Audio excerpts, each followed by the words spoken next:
Good morning and welcome to Transition Tuesday. Today we will be going over, hey, where's my transition plan? A few little housekeeping items. We will be providing the links for the material today. And if you have a question or a comment, you can utilize the Q&A or chat function, and we will get to those as we see those roll in. And at this time, I am going to hand things over to Nick and Davis to introduce themselves and tell us a little bit about Kentucky Spin. Hi, I'm Nick Carpenter. I'm the youth educator for Kentucky Spin. I am 27 years old. I've had an autism diagnosis for most of my life, and I've used my experiences to help transition age youth prepare for life after high school. Hello, everyone. I'm Davis Rodriguez. I'm a transition age parent educator. I'm ADHD and ODD, and it's a touch of OCD. And I use my knowledge of life to this point to better assist you all to get the lives you want. The rest of this presentation, there is a workbook that kind of goes along with it that there is a link for. It has various activities within it that kind of go along with some of the slides here, that they're all transition related. And there'll be times during this presentation that I'll call out specific pages, and you'll notice there's this little pencil icon. And that essentially means that just this slide of the presentation is related to the workbook. But anyway, um, during this presentation, I want everyone watching to start focusing on your future and thinking about what you're going to do once you graduate from high school. I'd like for you to kind of pick up at least three topics from this presentation and start focusing on those topics and getting it more involved through transition planning. So firstly, what is transition? So here on this slide, we have this QR code. This is the link that I mentioned to the workbook. So if you can scan this at any point, and it'll give you the means to download it. But what is transition? Transition, it just means changing from one thing to another. In the context of this presentation, I'm talking about your future and where you'll go after high school. And transitions initially can be very exciting because it's the next step that you're taking in your life. They can also be scary for the exact same reason because now you're going to have to learn how to do a lot of things that you maybe haven't done before, and you might not be sure what to expect. So when your parents, teachers, and other adults in your school or in your life start talking about transition planning, they're talking about things that you can start doing now to get ready for the time after you leave high school. That future may seem far away, but the more you plan now, the easier your first steps into the adult world will be. Now, when you were younger, the grown-ups in your life probably did most of your planning for you. That's okay because that's their job. They're supposed to take care of you and make all your plans for you. The difference between being a young child and being a teenager is that planning for your future becomes your job. You need to decide on your dreams and goals for the future. And having good transition planning will help you achieve those dreams. In fact, in the state of Kentucky, transition planning is actually required to start by the time that you're 14 or entering ninth grade. And you need to find the goals that matter to you. And this means that you need to figure out where you want to be and what you want to be doing. So, learning how to speak up for yourself can be hard. Once you know what you want and need, you have to be able to tell other people. That's the only way to make your dreams and goals realized. Now, preparing for a transition can take several years. That's why in Kentucky they try to start you early, like at the beginning of high school, around 14, the age of 14, because it takes a lot of time to prepare for it. Even as Kelly Smith, who's one of the people at Kentucky Spin, she even says that transition isn't really something that ends. It's a period that you will be in for the rest of your life because you'll always be learning new things and needing to develop new skills. But preparing for transition also involves a lot of different people, a lot of teachers, parents, educators, outside professionals that I'll go over a few later, requires learning new skills, and transition preparation helps develop a plan to help you achieve your goals. So what does your IEP have to do with the transition planning? An IEP is Individualized Education Program. That is what that acronym stands for. Well, your IEP is a lot like a GPS or a roadmap. It shows where you're going and how you're going to get there. The individualized part means all about you. Your IEP should show the goals you want to reach and the support you need to reach them. By paying attention to what's in your IEP, you can help make sure that you learn the skills you will need to do what you want with your life after you graduate. Your transition plan is part of your IEP. It's not a separate document. A good transition plan includes instruction, community participation, and activities to support your goals. Next time you're in school, ask your teacher about a student-led IEP meeting. This will help put you in the driver's seat, so to speak, with your transition planning. When we talk to students about transition planning, it's a good idea to figure out what our audience wants out of their adult life. Go ahead and think of the following questions. So how many of you today want to have your parents or someone else make decisions for you when you turn 18, or want to be able to make your own decisions? How many of you want to rely on other people for transportation, or be able to drive or manage your own transportation? How many of you want to live with your parent or caregiver as an adult, or live in your own home? And lastly, how many of you want someone else to decide how you spend your money, or make your own decisions about how to spend your money? To benefit the most from this training, we're asking you to embrace the idea of supported decision making. You may not know what supported decision making is. Essentially, supported decision making is using trusted adults or peers to get the information you need to make your own decisions. Everyone uses supported decision making in life, even if they don't realize it. A good example is financial stuff. An example I always use to talk about the supported decision making is anytime I need to make a big financial decision, like whether it be related to like insurance or bank accounts or paying like big like housing bills and things like that, I always consult my dad because my dad is a really good guy with numbers. He's like in his mid 50s also, so he is significantly older than I am. He's been doing the adult thing my entire life and then some. So has a lot more experience. And even though I'm 27 years old, I still am lacking a lot of experience in adulthood, even at this point. So having someone like that, he can help me make a lot of those big adult financial decisions without me, potentially making a mistake and then not working out well for me. So in supported decision making, just go a little bit more. I want you to think throughout the rest of this, think about someone that you can trust, or whether or not you currently have someone you trust to help you in some of the areas we're going to talk about this morning. Supported decision making, the important parts of it is that it requires you to understand your areas of need, as well as have goals for your life and make a plan to achieve them. You also need to be able to identify trusted individuals. Who do you need to know, and who do you know now currently? As well as create circles of support. Circles of support involve close friends, mentors, leaders, and or relatives that you can rely on and trust. And also, just as well as support decision making, we won't go a lot more into this, but we do have several Kentucky Spin resources and presentations and videos that go a lot more into detailed support decision making that I recommend you look into if you want to know more about it. So transition services. What do people mean when they talk about transition services? Transitions often mean that you must try doing things you haven't done before. The good news is that you don't have to figure out how to do all this by yourself. You can ask other people to help you when you need it. To help students prepare for what they want to do after school, a team of people should help decide what transition services can be helpful. Transition services include college or other education after high school, vocational education, integrated employment, including supported employment, adult services, independent living, and community participations.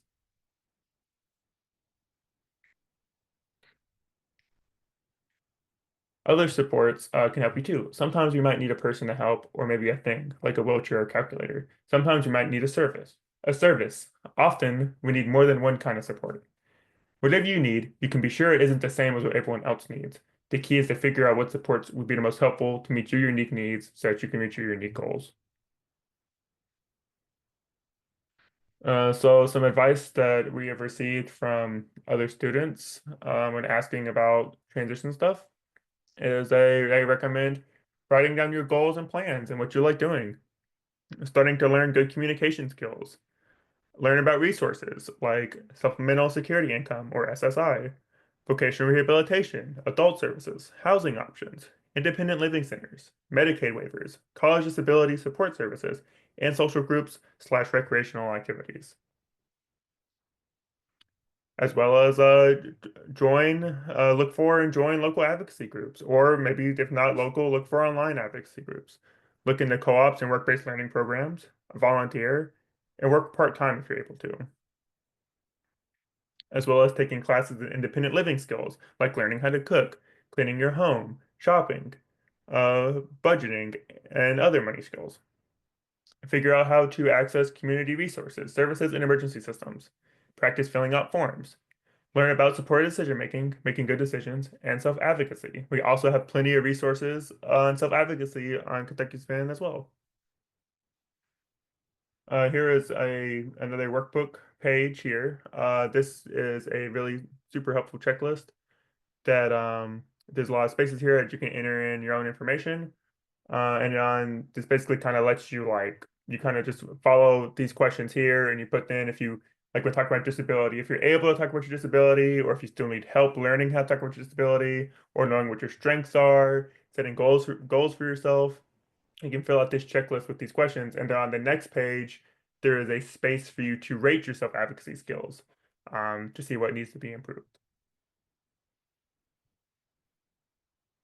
Now, after high school, the rules change. The bottom line is that services available to you after high school are based on eligibility. During high school, a lot of services, it's required for you to be granted services, especially if you have a disability, and other things related to that. You're required to be given these accommodations and be sort of taken care of education wise. But after high school, it's based on eligibility. It's not something that they don't just give it out anymore. In college and at a workplace, you will have to find the services you want or need and show that you qualify for them. You will also have to be able to provide proof that accommodations are necessary. So when it comes to employment, many students choose to find employment instead of going full-time to college or technical training. Finding employment can take a lot of time. Part of your transition planning goals should address employment. You can learn job skills and participate in different types of employment in your community.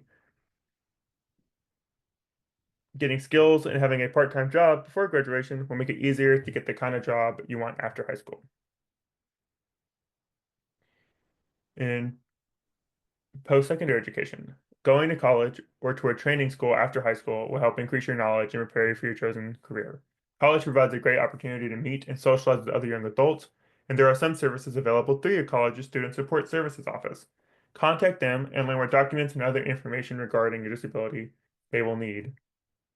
Now, this part is very important. If you are going to college, you want to reach out to the student support services if you know what college you're going to. Even if you don't know what college you're going to, if you have a list of colleges you're going to, you want to reach out to their different student support services and figure out what accommodations you're able to get, what documents they need, all of that stuff, because they're not going to come and look for you. You need to go to them to get the supports.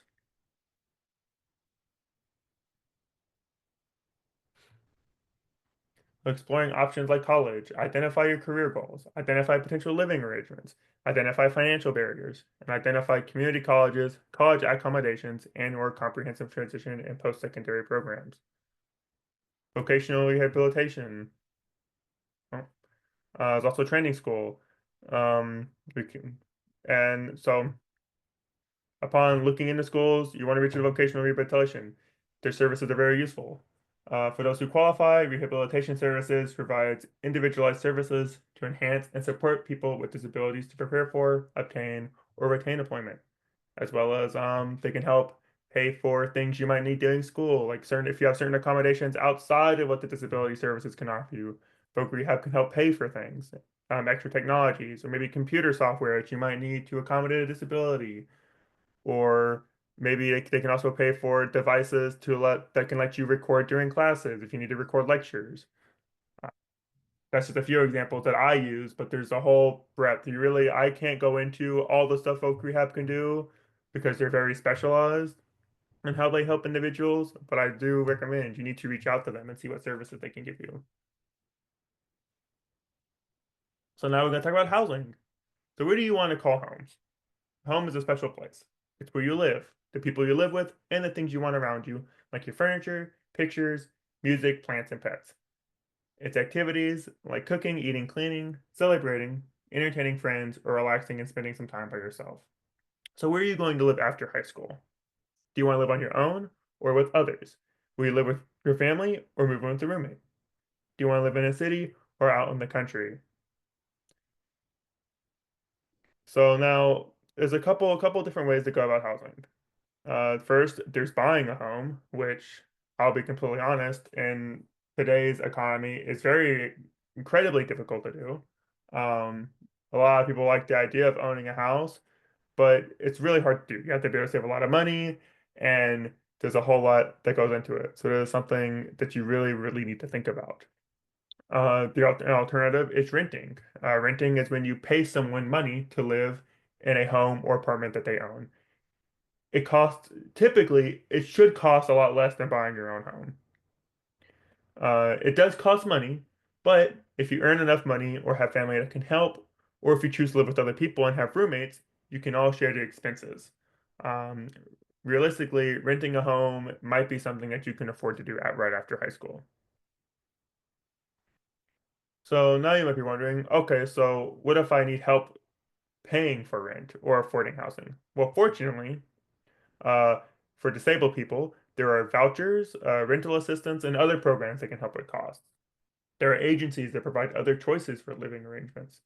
There's something like called group homes, where it's where a few people live together, and it's taken care of. People who get the supports they need to live on their own in their own homes, which is called supported living. That's something similar to kind of what I have. I live in my own home, but I still get supports outside of my house that help me take care of certain things. And there's independent living, where you live in your own home and you receive, like I said, you receive supports you need. But it's still your responsibility to manage those supports and take care of your bills and things like that, even if you do have other people helping.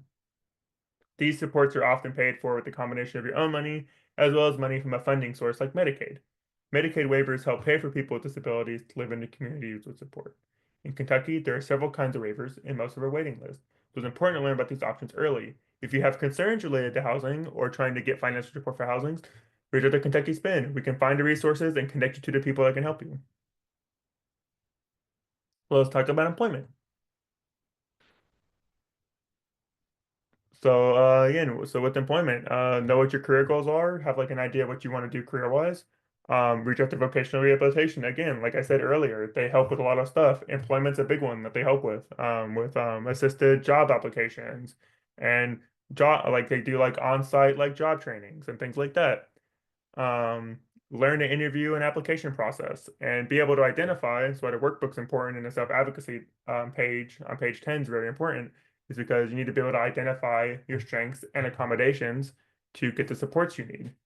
And also it can help you with just being hired. Accessing your community. So how are you going to get if you're assuming you're living on your own or you're living with a roommate or you're living with your parents or whatever it is after high school, how are you going to get to your friend's house? When you need something from the store, how are you going to get there? When you're planning for life as an adult, you have to think about how you're going to get to the places you need to go. If your parents or caregivers drive you where you need to go, have you talked with them about putting together a driving schedule that considers your time and their time? Is there a bus route that you could take where you need to go? What's stopping you from finding out about these bus routes? How can you find out what public transportation is in your area? As part of your IEP, transportation is something your case conference team should discuss and plan for. You may qualify to begin working with Folk Rehab to prepare to meet your transportation needs. Local areas may have transit services for people with disabilities. So here, this is a handful of transition resources that we've collected. So we have Transition IEP, we have KDE has transition resources. We have a link for Centers for Independent Living, community mental health centers, and we have some employment resources like the Kentucky Workforce Development, as well as the link to Vocational Rehab's website. Kentucky Spin, we have our own resources as well. We have just things that we offer. I mentioned earlier, we have a lot of different videos and presentations that cover a lot of transition topics. We also, along with that, we offer peer mentoring. That's where we'll one-on-one, we do peer mentoring and one-on-one assistance where we'll kind of go with you one-on-one and we'll help kind of guide you through things. We'll help you with if you have certain whatever troubles you're having, we'll help you kind of walk you through what you need to overcome those troubles, and we can connect you with the resources that you need to overcome those troubles.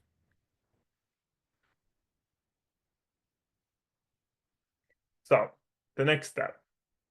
At the beginning of the session, I asked you to find 3 things that you would focus on in your transition plan. Something we didn't mention is that this is not the end of our time together. If you want our assistance, we also challenge you to meet with your case manager to discuss the 3 things you would like to focus on, as well as the information on this slide. Then, reach out to us if you'd like, and finally, participate or even facilitate your IEP meeting. So so we have a list of next steps here. So again, try to meet with your special education teacher or counselor and talk about your IEP transition goals. Do the current goals reflect your own plan for your future?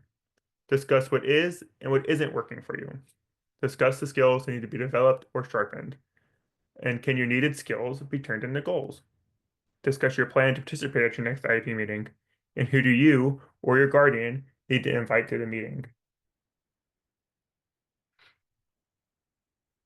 Meeting with the peer mentor. What are your hobbies and interests? How will that carry over into adulthood? What independent living skills need developing? Who can the peer mentor connect you to? What types of other skills do you need? Like self-advocacy, time management and organization, and filling out applications.